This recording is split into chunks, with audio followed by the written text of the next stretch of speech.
Hazel Brooks stood near the cold iron stove in the kitchen of Ridge House, watching the winter snow fall over the distant mountains of upstate New York.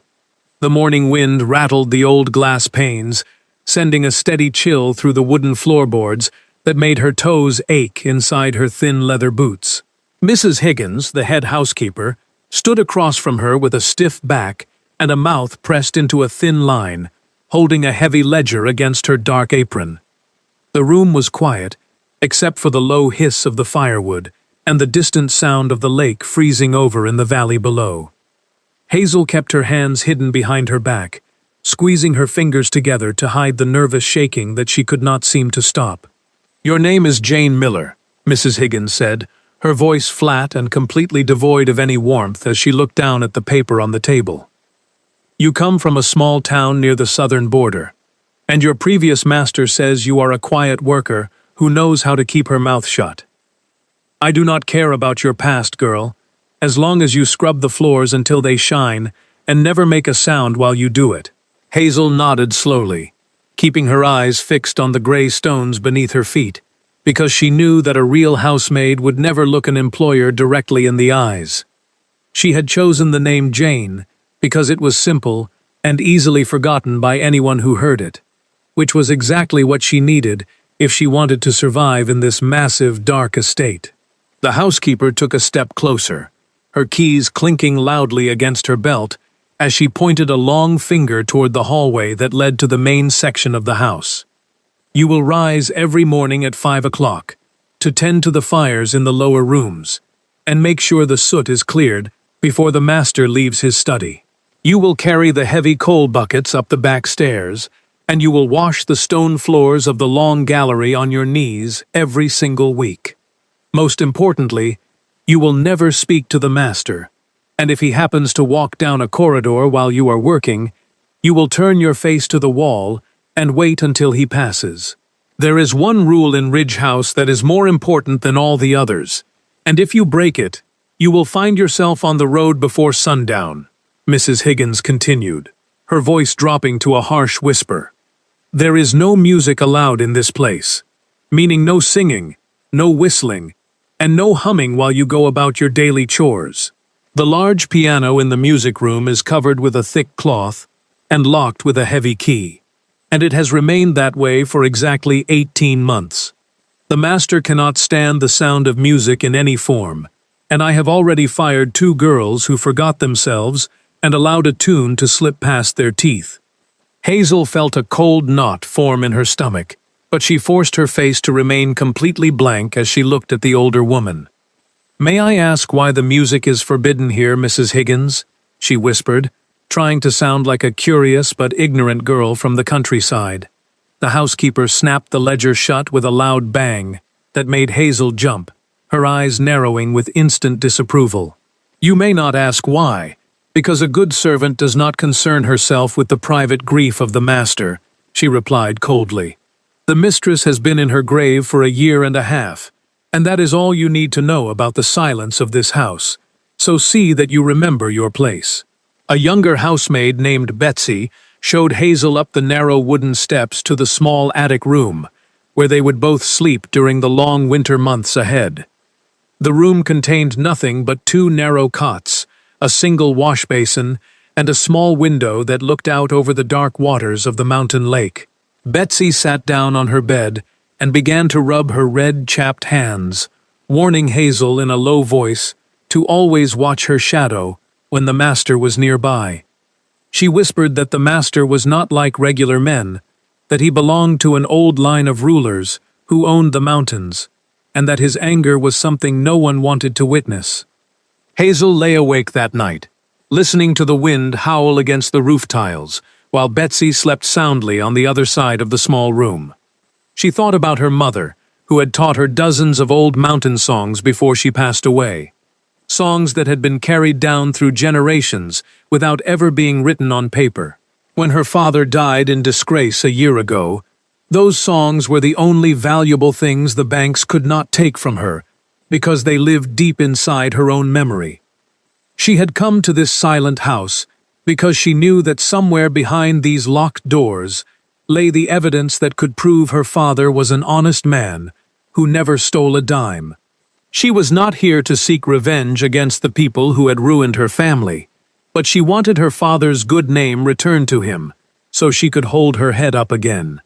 For that goal, she was willing to scrub floors until her knees bled, answer to the name of a stranger, and keep her voice locked tightly behind her teeth.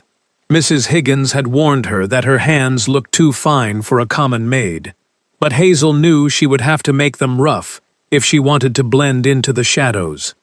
She closed her eyes and let the silence of the great house settle over her, preparing herself for the long and dangerous game she had chosen to play. The first month at Ridge House passed in a blur of endless work, cold mornings, and the heavy smell of lemon oil and wood smoke that seemed to cling to everything. Hazel learned the secret geography of the estate by heart, figuring out exactly which floorboards creaked under her weight, and which hallways remained empty during the middle of the day. She spent her afternoons dusting the endless rows of books in the library and polishing the silver frames that held portraits of people who had lived in these mountains centuries ago. She became a shadow among shadows, moving through the grand rooms so quietly that the other servants often forgot she was even standing there. She saw the master of the estate for the first time on a cold Tuesday afternoon, when she was cleaning the dark wood paneling in the main entry hall. Arthur Kingsley was a tall man who moved with a strange, fluid grace that made no sound at all against the heavy rugs. His hair was completely white, falling in soft strands around a face that was as pale as the snow outside, and his eyes were a deep, striking blue. He wore a plain black coat without any decorations, and he walked through his own home as if he were a visitor who had lost his way in the dark. Hazel quickly turned her face toward the wood paneling, as she had been told to do, holding her breath as she felt the air grow suddenly cold around her. Arthur passed by her without a single glance, carrying the faint scent of winter air and old paper with him as he disappeared into his private study. She risked a quick look after he had gone, watching the way his white hair seemed to catch the dim light of the hallway before the heavy oak door clicked shut. The other servants whispered that he was the vampire king of the northern woods, a being who had lived for a very long time, but to Hazel, he simply looked like a man who was entirely consumed by loneliness.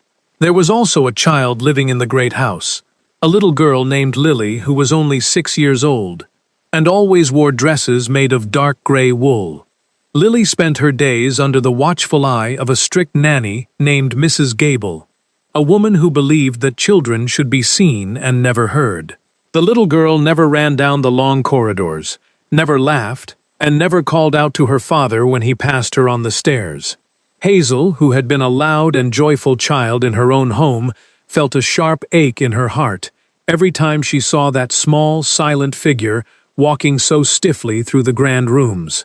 Once, while she was washing the windows near the back stairs, Hazel heard Mrs. Gable speaking to the child in a sharp, impatient tone that made her stop her work to listen. "You must keep your voice down, young lady, because you know what your loud noise did to your poor mother before she went away," the nanny said. Lily did not answer the woman, but she pulled her small doll closer to her chest and stared down at her black shoes with a look of pure misery. Hazel gripped her cleaning cloth tightly, realizing that someone had placed a terrible burden of guilt on those tiny shoulders, making the child believe her own voice was dangerous.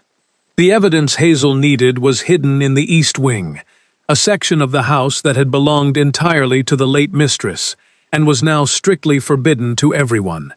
Mrs. Higgins kept the key to those rooms on her heavy belt during the day, and she was the only person permitted to enter once a month to clear away the dust.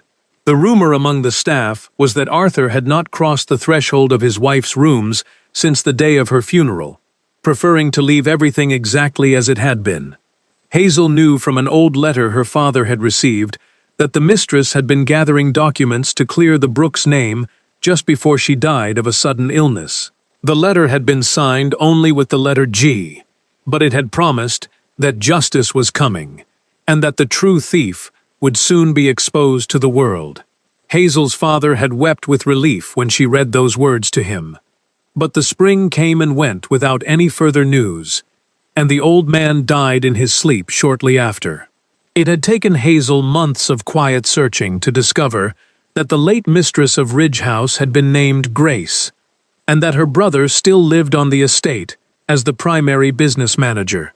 That brother, Charles Montgomery, was the very man who had signed the false ledgers that ruined Hazel's family. To find the proof that would clear her father's memory, Hazel knew she would have to find a way into that locked east wing without alerting Charles or the housekeeper. She forced herself to be patient, counting the days as they crawled by, and matching her rhythm to the slow heartbeat of the silent house around her. She swallowed the songs that constantly tried to rise in her throat when the morning was dark and her body was exhausted from the endless lifting. She became nothing more than a pair of busy hands and a quiet face, waiting for the one perfect moment when the guard would drop and the door would open. On the 42nd morning of her stay at Ridge House, the heavy winter silence finally broke in a way that Hazel did not intend. It was just before 5 o'clock, and the massive building was still wrapped in the deep darkness that always comes before the first light of dawn. Hazel was alone in the long gallery, working her way down the expansive floor on her knees with a wooden bucket of soapy water and a rough scrubbing brush. The air in the gallery was freezing, and her fingers had gone completely numb from the icy water, making her feel as though her body belonged to someone else. Without making a conscious choice, she began to hum a low tune to keep herself awake against the heavy exhaustion that threatened to pull her down. The humming gradually turned into soft words, and soon she was singing an old melody that her mother used to sing during the harvest season in their old valley. Her voice was small at first, but the high, curved ceiling of the gallery caught the sound and carried it along the walls, making it richer and warmer than it usually was. For the space of a few minutes, she forgot about her fake name, her heavy chores, and the strict rules of the housekeeper. Arthur Kingsley had not slept that night, a common occurrence for him during the long winter months, when the dark hours stretched out for what felt like forever. He was sitting in the armchair of his dark study, staring at a cold cup of tea and a small painting of his late wife that he could neither look at nor take down. Suddenly, a sound drifted under his door, a soft human voice that carried a melody he had not heard within these walls for 18 months. He stood up immediately, his white hair catching the faint blue light of the window, as his hands gripped the edge of his desk in sudden shock. His initial reaction was a surge of sharp anger, because someone had dared to violate the one law that kept his grief from tearing his home apart. He left his study and moved down the dark corridor like a gust of cold wind, determined to find the foolish girl and throw her out into the snow before the sun rose. As he reached the entrance of the long gallery, however, the specific words of the song reached his ears, and he froze in the shadow of a large marble pillar. He knew that tune very well, because his wife had sung it to their daughter when Lily was still a baby in her crib. He stood perfectly still, watching the young housemaid who was working with her back to him, completely unaware that the master of the house was standing just a few feet away. She was not singing for an audience, but simply for herself, her rough brush resting against the wet stone as she let the music pour out into the darkness. Arthur felt a sharp crack in his chest, as if a layer of thick ice that had protected his heart for over a year had suddenly broken open. The grief that rushed in was painful, but it was also the first warm thing he had felt since the day he buried his wife. He remained in the shadows until the final verse of the song died away, leaving the long gallery completely quiet once again. As the first light of morning touched the windows, he knew he should speak, that he should deliver the punishment he had promised to anyone who broke his rules, but he found that his throat was completely tight. He could not risk using his voice, because he was no longer certain he could control the emotion that was shaking his entire frame. He turned back toward his private rooms, stepping silently over the rugs and leaving the girl alone with her bucket and her memories. By noon that day, the entire servants' hall was buzzing with a nervous energy that made everyone move twice as fast as usual. Betsy whispered to Hazel, while they were washing dishes in the back kitchen, that the head butler had heard someone singing in the gallery before dawn. She said that Mrs. Higgins was furious and was planning to question every single female servant until she discovered who had dared to break the master's law. Hazel kept her face calm as she dried a heavy porcelain platter, but her heart was hammering against her ribs like a trapped bird. That afternoon, Mrs. Higgins lined up all the maids in the center of the great hall, walking past them slowly while looking into each face with her cold eyes. When she reached Hazel, she stopped and stared at her for a long moment, asking her directly where she had been at 5 o'clock that morning. Hazel dropped her head and spoke in a frightened, simple voice, telling the woman that she had been carrying wood to the basement stairs and had heard nothing. The housekeeper lingered for a second longer before moving on, leaving Hazel to wonder how much longer she could survive on lies before the truth came to light. 3 days after the incident in the long gallery, Hazel was cleaning the fireplace in a small sitting room when she heard the slow tap of a wooden cane behind her. She turned around quickly, rising from her knees, to see an old woman standing in the doorway, dressed in a dark purple silk dress that looked decades out of style. The woman was small and bent with age, her face covered in a network of deep wrinkles, but her black eyes were incredibly bright and sharp. Hazel recognized her immediately from the descriptions she had heard in the kitchen. This was Mabel, the master's ancient grandmother. "You are the one who was singing the old mountain song the other morning," the old woman said, her voice dry and direct as she stepped into the room. Hazel immediately dropped into a deep curtsy, her face turning pale as she began to stammer a frantic denial about being in the kitchen at that hour. "Oh, do be quiet and sit down," Mabel interrupted, waving her hand impatiently toward a small upholstered chair near the window. "You are a terrible liar when you are caught off guard, which actually makes me think you are an honest person who is just hiding something important." Hazel sat on the very edge of the chair, keeping her hands clasped tightly in her lap, as the old woman settled herself into a larger seat across from her. "I have lived for 81 years, child, and I know the difference between a real housemaid and a lady who has fallen on hard times," Mabel said, leaning her hands on her cane. "Your posture is too straight, and your voice has the smooth tone of someone who grew up reading books rather than washing them. I want to know your real name, and I want to know why you have come into my grandson's house under a false identity." Hazel looked at the bright black eyes of the old woman and realized that this was the moment where everything would either succeed or fall completely apart. She decided to tell a portion of the truth, speaking in a low, steady voice that carried none of the servant's hesitation she had practiced. "My family was ruined by a great lie, and I came here to find the documents that will clear my father's name," she explained quietly. "I am not here to steal from your family or cause any harm, but if the manager discovers who I am, he will have me thrown out immediately." Mabel stared at her for a long time, the old clock on the mantelpiece ticking loudly between them as the winter wind pressed against the heavy glass. "Grace would have liked you," the grandmother said at last, her sharp features softening just a bit at the mention of the late mistress. "She was a stubborn creature herself, full of music and life, and she was the only person who kept this dark house from turning into a complete tomb. My grandson has become a block of stone since she died, and he thinks that by banning music, he can keep from feeling the pain of his loss." The old woman then made a proposition that surprised Hazel completely, telling her that she wanted her to come to her private rooms every evening after her chores were finished. "You will sing those old mountain melodies for me, because my ears are tired of the silence. And in exchange, I will make sure Mrs. Higgins leaves you alone," Mabel said. She also mentioned that Grace had been investigating a financial matter before her death, keeping her private notes inside a small rosewood desk in the east wing.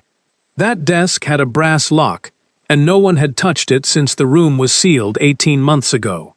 Hazel thanked the old woman, her mind already turning over the new information, as she bowed her way out of the sitting room and returned to her duties. She knew now exactly where the proof of her father's innocence was located. But the East Wing remained a dangerous territory that she could not enter without a key. Still, she felt a glimmer of hope for the first time since her arrival, knowing that she had found a powerful ally in the grandmother. She went about her remaining chores with a lighter step, her heart beating with the sudden knowledge that she was getting closer to the truth. The next morning, Hazel decided to take a dangerous risk by visiting the nursery while Mrs. Gable was down in the kitchen eating her early breakfast. She found little Lily sitting by herself on the wide window seat, staring out at the gray ice of the lake, with the patient, sad look of an old soul. Hazel did not speak to the child at first, but simply knelt down near the hearth and began to clear away the cold ashes from the previous night's fire. As she worked, she let herself hum the same low lullaby she had sung in the gallery, letting the soft notes drift across the quiet room. She felt the little girl go completely still on the window seat, the small wooden animals she had been holding forgotten in her lap as she listened to the music. After a few moments, Lily spoke in a voice that was small and rusty from lack of use, asking Hazel where she had learned that specific song. "My mother sang it to me when I was your age," Hazel replied gently, turning around slowly so she would not frighten the child away. Lily whispered that her own mother used to sing it too, but that she was no longer allowed to hear it because her noise had made her mother sick. Hazel felt a wave of anger toward the cruel nanny who had given the child such a terrible thought, and she moved closer to the window seat, keeping her eyes level with Lily's. "That is not true, my lady," she said with absolute certainty, her voice warm and steady as she looked into the girl's large eyes. "A song cannot hurt anyone, any more than the sunlight can. And your mother loved the sound of your voice more than anything else in the world." Lily's lower lip trembled slightly, but she did not look away, and for the first time, a tiny bit of life seemed to return to her pale face. Suddenly, a tall shadow fell across the nursery floor, and Hazel looked up to see Arthur Kingsley standing in the open doorway, his white hair framing a face that was tight with emotion. He had come up the stairs silently, intending to check on his daughter, and had overheard the entire conversation between the housemaid and the child. Hazel quickly stood up and dropped her head, expecting the master to unleash his anger and order her departure from the estate immediately. Instead, Arthur walked past her slowly, his dark blue eyes fixed entirely on his small daughter, who was watching him with a mixture of fear and hope. He sat down on the wooden floorboards right beside the window seat, his fine black coat gathering dust as he reached out a pale hand toward the wooden animals. "Please do not stop singing, Lily," he said, his voice rough and uneven as he looked up at the little girl. The child hesitated for a second, looking from her father to Hazel, and then she began to sing the final lines of the lullaby in a clear, sweet thread of sound. Arthur bowed his head over his daughter's bright hair, his shoulders shaking silently as the long-hidden grief finally broke through his royal composure. Hazel turned her face toward the door and quietly left the nursery, wanting to give the father and daughter the privacy they needed to heal their broken bond. Later that evening, the head butler came to the kitchens and told Hazel that the master had summoned her to his private study on the second floor. She climbed the grand staircase with a heavy heart, wondering if he was going to question her identity, now that she had interfered with his family twice. When she entered the study, Arthur was standing by the large window, looking out into the winter dark with his hands clasped behind his back. "You are not a common housemaid, Jane Miller," he said quietly, turning around to face her with a look of weary curiosity in his dark blue eyes. "No servant looks into my face and tells my daughter that my laws are wrong, nor do they possess a voice that can break a silence that has lasted for 18 months. He told her that he had decided to change his rules, ordering her to sing to Lily in the mornings and to come to the music room every evening to play the piano for him. Hazel bowed her head and agreed, realizing that her position in the house had just become far more complicated and far more dangerous. The evening sessions in the great music room soon became the central part of Hazel's existence at Ridge House, shifting her relationship with the master in a way she had never anticipated. Arthur unlocked the heavy grand piano himself, pulling back the dust cover and allowing the dark wood to gleam under the light of a dozen candles.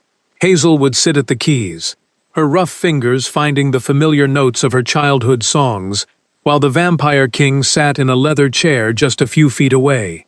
He would close his eyes as she sang, his pale face losing its hard, stony quality whenever the music filled the room.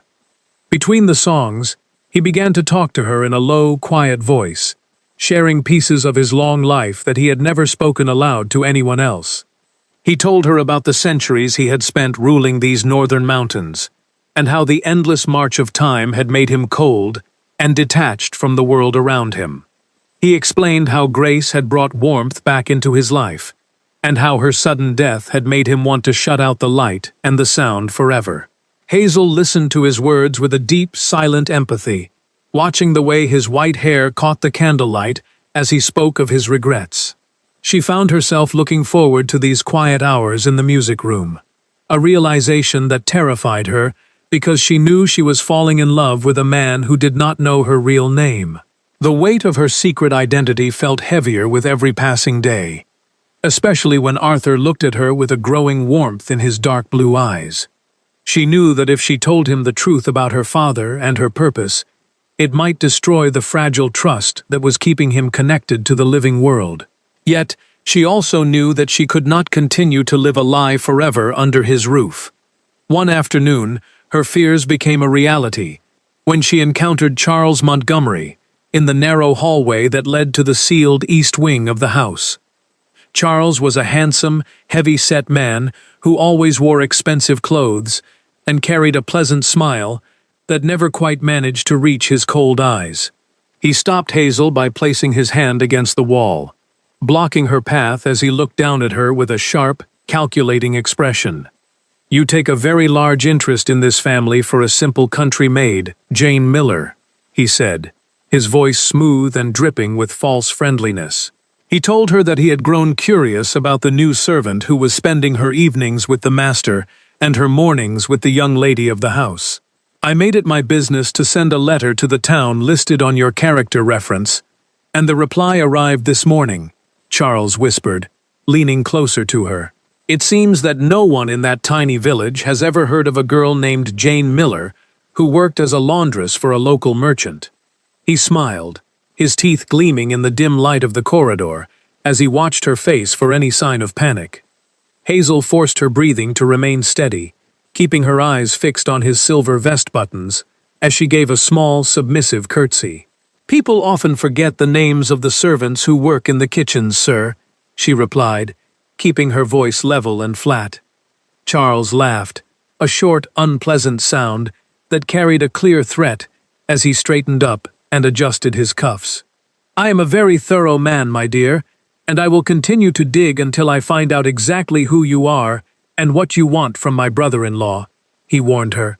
He told her that if he discovered she was an impostor, trying to steal from the estate or cause trouble for the family, he would have her sent to the gallows without a second thought. "The law is very kind to gentlemen who protect wealthy estates from clever young women, so enjoy your singing while you can," he added, before turning and walking away. Hazel stood alone in the cold hallway, her hands trembling as she realized that her time had almost run out entirely. She had only a matter of days, perhaps even hours, to find the proof she needed before Charles exposed her and ruined her chances forever.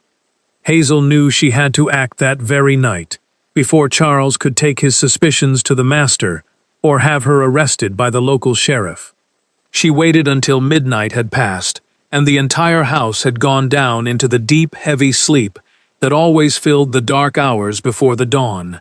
She crept down the back stairs without a candle, relying on her memory of the floorboards to guide her toward the small parlor where Mrs. Higgins slept. She found the housekeeper's keys hanging on the iron hook behind the door, lifting the heavy metal rings slowly so they would not clink together.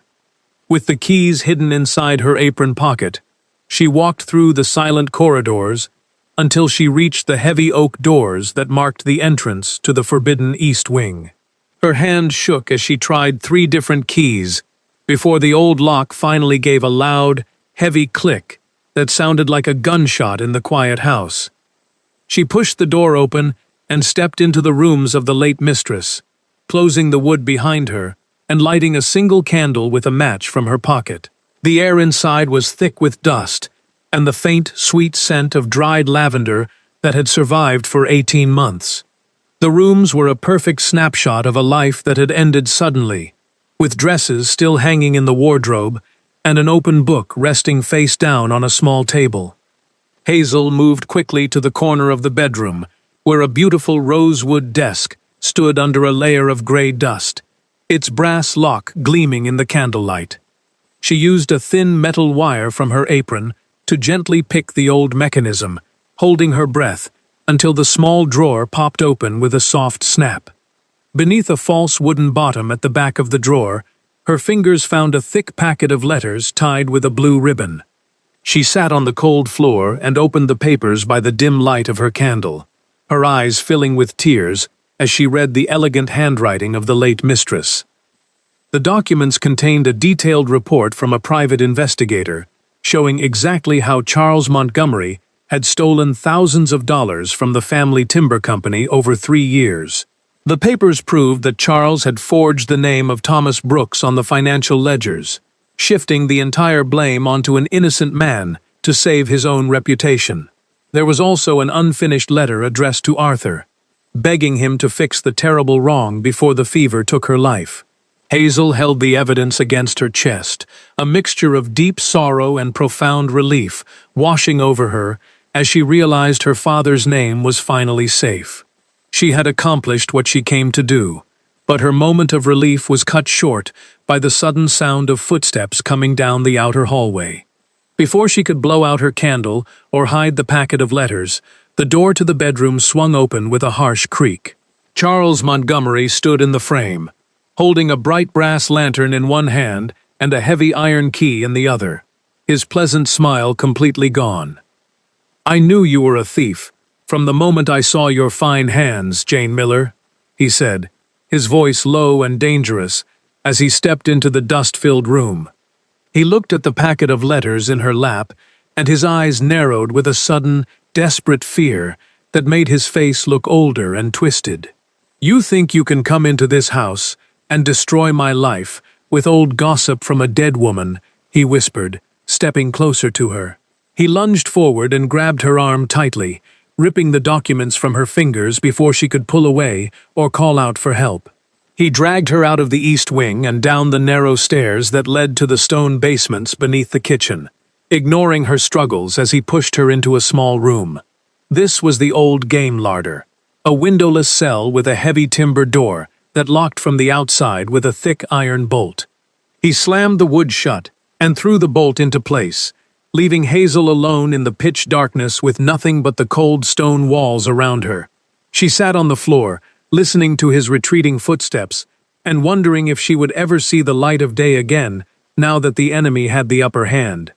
The reckoning came the next morning in the grand morning room, where the entire family had been assembled by order of Charles Montgomery before the sun had even fully cleared the hills.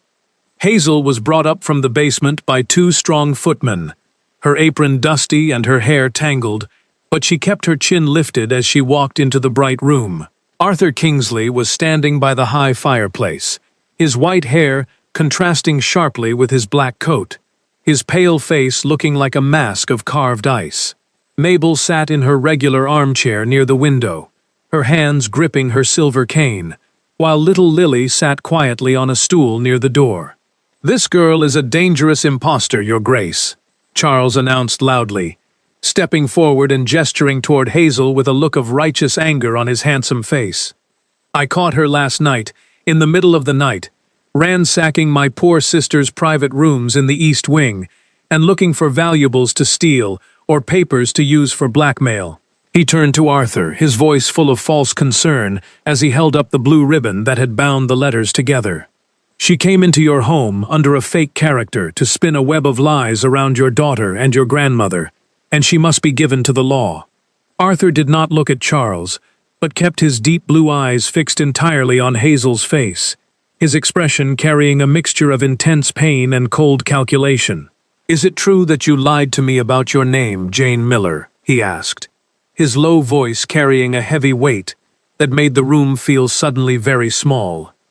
Hazel took a deep breath, stepping forward until she was standing just a few feet away from the white-haired king, refusing to drop her gaze, as she had done for the past 2 months. "My name is not Jane Miller, Your Grace," she said clearly, her voice echoing off the high walls of the morning room. "My real name is Hazel Brooks, and I am the daughter of Thomas Brooks, the honest clerk who was driven to his grave by a great fraud he did not commit," she continued, pointing her finger directly at Charles. "I came to this house because your late wife discovered the truth before she passed away, and she hid the proof inside her rosewood desk to keep her brother from destroying it." She explained how Charles had forged the ledgers to steal from the family business, and how Grace had died before she could give the evidence to her husband and clear an innocent man. Charles laughed out loud, a nervous, sweating sound that carried a sudden edge of panic as he turned to the master of the house with his hands raised in protest. "This is nothing but the wild slander of a thief who has been caught in the act. Your Grace, you cannot believe a word from her mouth," he shouted. Arthur held up a single pale hand, and the sheer authority in his movement made Charles stop speaking instantly, his mouth remaining open in the sudden silence. "My wife kept many papers in her desk, Charles, and you told me that you had cleared out everything after her funeral," the master said very slowly. It was Mabel who broke the tension, rising from her chair with the help of her cane and walking over to stand directly in front of her grandson's business manager. "I have lived for 81 years, Reginald, and I always knew you were a small, frightened creature who hid behind a pleasant smile," the old grandmother said, using his middle name with a look of pure contempt. "You let an honest man die in poverty to save your own skin, and then you sat at my granddaughter's table and pretended to mourn her while you managed her husband's money." The footman returned a moment later, carrying the small rosewood desk, which Arthur ordered them to open, using the keys that had been taken from Hazel's apron pocket. The master took the packet of letters from the hidden drawer himself, his white fingers turning over the pages of his wife's handwriting, while his face grew wetter with silent tears. He read the unfinished letter that Grace had written to him, his shoulders dropping as the final pieces of the mystery fell into place, and exposed the true monster who had been living under his roof. Charles Montgomery fell to his knees on the rug, his pleasant mask completely shattered as he began to weep and beg for mercy from the pale king who stood above him. Arthur did not call for the sheriff, choosing instead to banish his brother-in-law to a distant town across the country with a small monthly allowance, stripping him of his name and his wealth forever. Within a month, the official records were corrected in the city court, and the Brooks family name was cleared of all charges, restoring what little property remained of Hazel's original inheritance. The heavy silence never returned to Ridge House, which became a place of music and light once again as the spring came to the northern mountains and melted the ice on the lake. The large piano stood uncovered in the music room, and little Lily sang her mother's old songs while walking through the rose garden with her father on warm afternoons. Arthur walked up to Hazel on the final day of the season, his dark blue eyes full of a deep, living warmth as he asked her to stay with him as his queen rather than his servant. She looked into his pale face and agreed, knowing that they had both managed to break the silence that had kept them in the dark for so long. The morning sun now hits the wide stone terrace of Ridge House with a soft, steady warmth that seems to wash away the memory of the long winter months. I stand by the iron railing, looking out at the bright blue waters of the lake, where the ice has completely disappeared, leaving nothing but clear ripples that reflect the green pines on the hills. Behind me, the sound of the piano drifts through the open French doors, accompanied by the clear, sweet laughter of Lily, as she practices a new melody with her grandmother. The great house no longer feels like a cold box, designed to hold an old grief. but like a living creature that has finally remembered how to take a deep, full breath after a year of holding it in. I think about my father often during these quiet moments, imagining the peace he must feel, now that his name is spoken with respect by the people who once turned their faces away from him in the street. The world did not give back the years we lost in the dark, nor can it return the people who died before the truth could find them. But it has given us a chance to build something new from the pieces that remained. I look down at my hands, which are no longer hidden behind an apron or rough from the heavy scrub buckets, and I realize that the longest journey of my life has brought me exactly where I belonged. Arthur steps out onto the terrace beside me, his white hair catching the bright morning light as he reaches out to take my hand in his own pale fingers. We do not speak of the old laws or the silence that once ruled this place, because we are both looking toward the future that we are going to build together in these mountains.